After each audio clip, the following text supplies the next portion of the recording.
I'm Jeremiah with Overland Pioneers, and today we're going to talk about dashboard mounting solutions for about everything you'd need. Navigation, cameras, ham, CB, just about anything else. We personally went with the Vector Off-Road JKE-Dock. It mounts in 3 places.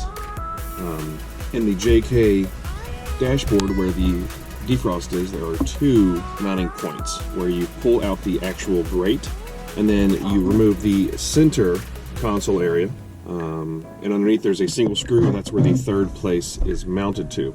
And the best part about it is it's 1 inch. So with 1 inch you get every option that RAM mount options offer, from cell phones to iPads to much like the camera we're shooting on this right now.